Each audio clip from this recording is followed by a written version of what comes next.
നമസ്തേ. സ്ഥലം വെന്യൂ തിരുവനന്തപുരം നഗരസഭാ കൗൺസിൽ യോഗം. നടപടി നടയടി.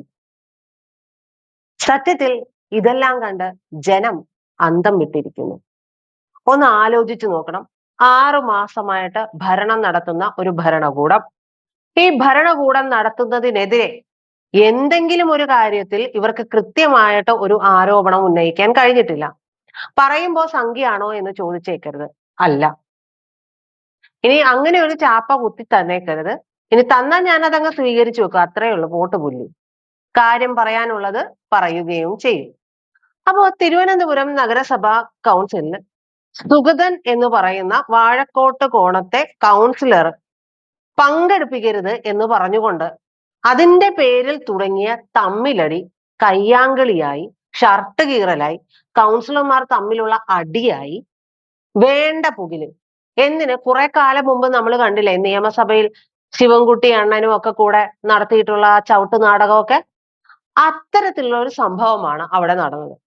ഇതിപ്പോ കുറച്ച് കാലമായിട്ട്, അതായത് ഒരു 6 മാസമായിട്ട് അവിടെയുള്ള UDF അംഗങ്ങൾക്കും CPM അംഗങ്ങൾക്കും തീരെ സഹിക്കുന്നില്ല എന്നുള്ളതാണ്. വാഴക്കോട്ടുകോണം കൗൺസിലർ ആയിട്ടുള്ള സുഗതൻ ജയിലിലാണ്. ജയിലിൽ നിന്ന് വന്നാൽ മാത്രമേ കൗൺസിലിൽ പങ്കെടുക്കാൻ കഴിയുകയുള്ളൂ എന്നുള്ളതാണ് ഈ ഉള്ളവന്റെ അറിവ്.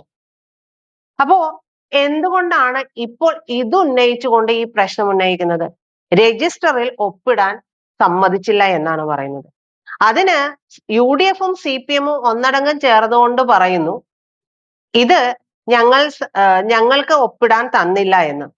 ഇപ്പൊ നിന്ന് ചെമ്പഴന്തി ഉദയൻ ഉൾപ്പെടെയുള്ളവർ വന്നിട്ട് പറയുന്നു, ഇത് ഞങ്ങൾ ഒപ്പിടാൻ അർഹരാണ്, ഞങ്ങൾക്ക് ഇത് ഒപ്പിടാൻ തരണമെന്ന്. സത്യത്തിൽ ഇതിൽ ആരാണ് ഇത്തരത്തിൽ ചെയ്തത്? ഓരോ പക്ഷക്കാരും ഓരോ പക്ഷം പറയുന്നുണ്ട്. ജയിപ്പിച്ചു വിട്ട ജനങ്ങൾ ഞങ്ങൾ ഇത് എന്ത് തെണ്ടിത്തരമാണ് ചെയ്തത് എന്ന് ചിന്തിച്ചു പോകുന്ന അവസ്ഥയിലേക്കും എത്തി. അതിനിടയിലാണ് KS ശബരിനാഥൻ വന്നിട്ട് പറയുന്നത്, അത് വെറും എന്തോ ഒരു എംബോക്കിന്ന്, തേർഡ് റേറ്റ് എംബോക്കിന്ന്. ഇതൊക്കെ വിളിക്കാവുന്ന വാക്കാണോടേ? ഇങ്ങനെയാണോ ക്ഷമ കെട്ടാല് പെരുമാറുന്നത്? ചിലപ്പോ അതായിരിക്കും, അമ്മാതിരി അടിയാണ് അവിടെ നടന്നിട്ടുള്ളത്. എന്തായാലും BJP ഭരണം വന്നതിന് ശേഷം തിരുവനന്തപുരത്ത് നല്ല മാറ്റങ്ങളുണ്ട്. ആ മാറ്റങ്ങൾ അറിയണമെന്നുണ്ടെങ്കിൽ അത് ജനങ്ങളുടെ അടുത്ത് തന്നെ ചോദിച്ചാണ്, ജനങ്ങളുടെ അടുത്ത് ചോദിച്ച് തന്നെ ആകണം. കാരണം നമ്മൾ അനുഭാവികളായിരിക്കുന്നവരുടെ അടുത്ത് ചോദിച്ചു കഴിഞ്ഞിട്ടുണ്ടെങ്കിൽ ഒരുപക്ഷെ അവർക്ക് ഉള്ളിലുണ്ടെങ്കിലും പുറമേക്ക് പറയാനുള്ള സാധ്യതകൾ കുറയും. എന്തിനാണ് അവിശ്വാസ പ്രമേയം കൊണ്ടുവന്നപ്പോ CPM എതിർത്തത്? അവിടെ ശിവൻകുട്ടി അണ്ണനും ജോയും തമ്മിലുള്ള ഒരു നല്ല ശണ്ട നടക്കുന്നുണ്ട്. ഇതിന്റെ ഭാഗമായിട്ടാണ് അവിടെ അവിശ്വാസ പ്രമേയത്തിനെ അനുകൂലിക്കാതിരുന്നത്. BJP ഭരണത്തെ താഴെയിടാൻ വേണ്ടുന്ന എന്താ പറയാ ഭൂരിപക്ഷം ഇവർക്ക് ഇല്ലതാനും. അപ്പോൾ സ്വാഭാവികമായും എന്തെങ്കിലും ഒരു പ്രശ്നം അവിടെ ഉന്നയിക്കണം, വലിയ വിഷയങ്ങൾ ഉണ്ടാക്കണം. അതിന്റെ പേരിൽ മേയർ VV രാജേഷിനെ അവിടെ നിന്ന് പുറത്താക്കുകയും വേണം. അങ്ങനെയെങ്കിലും ഏതെങ്കിലും ഒരു തരത്തിൽ ഇവര് പ്രശ്നം ഉണ്ടാക്കാനുള്ള സാധ്യതകൾ തിരഞ്ഞുകൊണ്ട് നടക്കുകയായിരുന്നു. അങ്ങനെ പല പ്രശ്നങ്ങളുണ്ട്. അവിടെ പല സ്ഥലങ്ങളും കയ്യേറിയത് ഒഴിപ്പിച്ചതുണ്ട്.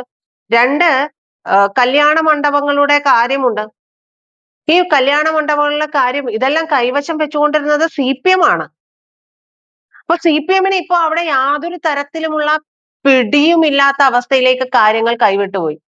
ഇവര് വിചാരിച്ചില്ല മേയർ രാജേഷ് ഇത്ര കാര്യമായിട്ട് അവിടെ ഭരണം നടത്തുമെന്നുള്ളത്.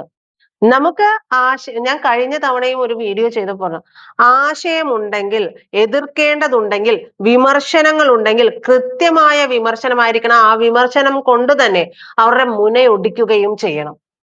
അതല്ലാതെ ഇത്തരത്തിലുള്ള കയ്യാങ്കളിക്ക് വേണ്ടുന്ന സ്കോപ്പ് ഉണ്ടാക്കി വെച്ചിട്ട് ആ കയ്യാങ്കളി നടത്തിയിട്ട് അയ്യോ ഞങ്ങളൊന്നും അറിഞ്ഞില്ലേ എന്ന് പറയരുത്. ഇതിൽ മറ്റൊരു കൗൺസിലർ പറയുന്നുണ്ട്, BJP കൗൺസിലേഴ്സ് ചൂടുവെള്ളം ഒഴിച്ചു, കുടിക്കാൻ എടുത്തു വെച്ചിരുന്ന വെള്ളമാണ്. ചെമ്പഴന്തി ഉദയൻ പറയുന്നുണ്ട്, എന്റെ ഷർട്ട് കീറിയത് ആരാണ്? ശബരിനാഥനാണ്, വേറെ ആരുമല്ല അത് കീറിയത് എന്ന് പറയുന്നുണ്ട്. ഒരു രജിസ്റ്ററിനെ ചൊല്ലിയുള്ള തർക്കമാണ്. ആരെങ്കിലും ഒരാൾ ഒന്ന് വിട്ടുവീഴ്ച ചെയ്തിരുന്നുവെങ്കിൽ സുഗതൻ വരുന്ന സമയത്ത് സുഗതനെ ഞങ്ങൾ ഇതിനുള്ളിൽ കയറാൻ അനുവദിക്കില്ല എന്ന് പറഞ്ഞുകൊണ്ട് വലിയ പ്രതിഷേധം ഉണ്ടാക്കിയിരുന്നുവെങ്കിൽ അത് മനസ്സിലാക്കാൻ കഴിയുമായിരുന്നു. എന്നാൽ ഇവരാരും വിചാരിക്കുന്ന തരത്തിലേക്ക് BJP ഭരണകൂടത്തെ മുട്ടുകുത്തിക്കാൻ കഴിയുന്നില്ല എന്നത് തന്നെയാണ് ഇതിന്റെയൊക്കെ ആകെ തുക എന്ന് പറയുന്നത്. ഇത്തരത്തിലൊക്കെ ചെയ്യേണ്ടതിന്റെ ആവശ്യകത എന്താണ്? ഒരു ഭരണം, അതൊരു കോർപ്പറേഷൻ ഭരണം നല്ല രീതിയിൽ മുന്നോട്ട് പോകുന്നുണ്ടെങ്കിൽ അത് പോകട്ടെ. നിങ്ങൾക്ക് ഇനിയും നാളുകൾ കിടക്കുകയാണ്. വിമർശനങ്ങൾ ഉന്നയിക്കാൻ ഇവരുടെ കയ്യിൽ നിന്ന് തന്നെ എന്തെല്ലാം കാരണങ്ങൾ കിട്ടും. കാപ്പ കേസ് പ്രതിയാണ്, ശരിവെച്ചു. പക്ഷേ ഇപ്പൊ കൗൺസിൽ നടക്കുന്നിടത്തേക്ക് വന്നിട്ടില്ല. ഈ കൗൺസിൽ നടക്കുന്നിടത്തേക്ക് വന്നിട്ടായിരുന്നു നിങ്ങളുടെ പ്രതിഷേധം, അതിനെ തുടർന്നായിരുന്നു ഈ പ്രശ്നങ്ങൾ ഉണ്ടാക്കിയതെങ്കിൽ നമുക്ക് അംഗീകരിക്കാനും മനസ്സിലാക്കാനും കഴിയുമായിരുന്നു. സാധാരണ ജനങ്ങൾക്കൊക്കെ, നിങ്ങളെപ്പോലെ ബുദ്ധി കൂടിയവർക്കൊക്കെ മനസ്സിലാകുന്ന രീതിയിലുള്ള ഈ കാര്യങ്ങളൊന്നും ഒരുപക്ഷെ ജനം കണ്ടിട്ട് മൂക്കത്ത് വിരൽ വെച്ചിട്ടുണ്ടാകും. ഇത്തരത്തിൽ ഒരു പ്രതിഷേധം ഉണ്ടാക്കാൻ വേണ്ടിയിട്ട് ഒരു പ്രതിഷേധത്തിലേക്ക് പോകുമ്പോൾ എന്ത് പറ്റും? ജനങ്ങളുടെ വിശ്വാസ്യത, നിങ്ങളുടെ അടുത്തുള്ള വിശ്വാസ്യത കുറയുകയാണ് ചെയ്യുക. CPM ആയാലും UDF ആയാലും BJP ആയാലും ഭരണം നന്നാവണം എന്നുള്ളതാണ് ജനം ആഗ്രഹിക്കുന്നുണ്ടാവുക. അവർക്ക് കഴിഞ്ഞ ഭരണകൂടം നൽകാതെ പോയത് എന്തോ, അവർക്ക് നീതി കിട്ടിയിട്ടില്ലേ, ആ നീതി കിട്ടുന്നുണ്ടോ എന്നുള്ളതാണ് അവർ ചിന്തിക്കുക. VV രാജേഷിനെ സംബന്ധിച്ച് പറയുമ്പോൾ നമുക്ക് ഏകപക്ഷീയമായിട്ട് BJP ആയതുകൊണ്ട് മാത്രം എതിർക്കണം എന്ന് പറയുന്ന ഒരു രാഷ്ട്രീയം അത് മനസ്സിലാകുന്നില്ല. അല്ലെങ്കിൽ ഒരാൾ CPM ആണ് എന്ന് പറയുന്നത് കൊണ്ട് മാത്രം പറയുന്ന രാഷ്ട്രീയവും മനസ്സിലാവില്ല. കോൺഗ്രസ് ആണ് എന്ന് പറയുന്നത് കൊണ്ട് മാത്രം എതിർക്കുന്ന രാഷ്ട്രീയവും മനസ്സിലാവില്ല. ഈ രാഷ്ട്രീയം എന്ന് പറയുന്നത് ജനങ്ങളുടെ രാഷ്ട്രീയമാണ്. ജനങ്ങൾ തിരഞ്ഞെടുത്ത് അവിടേക്ക് അയച്ചിട്ടുണ്ടെങ്കിൽ നിങ്ങൾ അവിടെ നിന്ന് ഭരിക്കുകയാണ് വേണ്ടത്. ജനങ്ങളുടെ സെർവൻസ് ആണ് നിങ്ങൾ. ഓരോ ജനപ്രതിനിധിയും അങ്ങനെ തന്നെയാണ്. നിങ്ങളെ തിരഞ്ഞെടുത്ത് അയച്ചിരിക്കുന്നത് അവിടെ ഭരണസ്തംഭനം ഉണ്ടാക്കാനല്ല, മറിച്ച് അവരുടെ അവകാശങ്ങൾ അവിടെ നിഷേധിക്കപ്പെടുന്നുണ്ടെങ്കിൽ ആ അവകാശങ്ങൾ നേടിയെടുക്കാൻ വേണ്ടിയിട്ടാണ്. മേയർ VV രാജേഷിന്റെ ഒരു കാര്യമാണ് പറഞ്ഞു വന്നത്. രാജേഷിന്റെ അദ്ദേഹത്തിന്റെ പത്രസമ്മേളനങ്ങൾ മുഴുവനും നമ്മുടെ ഇപ്പോഴത്തെ പ്രധാനപ്പെട്ട മാധ്യമങ്ങളൊന്നും കൊടുക്കില്ല. പിന്നെ ചില മാധ്യമങ്ങൾ കൊടുക്കുകയേയില്ല. കാരണം എന്ത് പറഞ്ഞാലും ഞങ്ങൾ BJPക്ക് അനുകൂലമായി പറയില്ല. ഒറ്റ ഇരിപ്പാണ്. വേണ്ടടോ, BJPക്ക് അനുകൂലമായിട്ട് പറയണ്ട, പക്ഷെ അവിടെ കണ്ട കാര്യങ്ങൾ പറയാലോ. ആ കാര്യങ്ങളല്ലേ പറയേണ്ടതും ചെയ്യേണ്ടതും. ഇപ്പൊ തന്നെ കഴിഞ്ഞ കുറച്ചു ദിവസമായിട്ട് തലസ്ഥാനത്തെ ഭരണം നടക്കുന്നില്ല, കൃത്യമായ രീതിയിൽ നടക്കുന്നില്ല. ആ ഭരണം നടക്കാത്തത് എന്തുകൊണ്ടാണ്? മറ്റുള്ള ജനപ്രതിനിധികളൊക്കെയും ഇത്തരത്തിൽ പ്രശ്നം ഉണ്ടാക്കുന്നത് കൊണ്ടാണ്. സുഗതന്റെ കാര്യത്തിൽ കൃത്യമായിട്ടുള്ള ധാരണ ഉണ്ടാക്കേണ്ടത് ആവശ്യമാണ്. പിന്നെ കൗൺസിലേഴ്സിനെ അല്ല ഇല്ലാതാക്കിയിരിക്കുന്നത്, അവരുടെ സത്യപ്രതിജ്ഞ രണ്ടാമത് ചെയ്യണമെന്ന് തന്നെയാണ് ഹൈക്കോടതി പറഞ്ഞിരിക്കുന്നത്. അത് അവർ ചെയ്തു. ഇനി സുഗതൻ വരുമ്പോൾ സുഗതനുമായിട്ടുള്ള പ്രശ്നം സുഗതൻ വരുമ്പോ നിങ്ങൾ തീർക്ക്.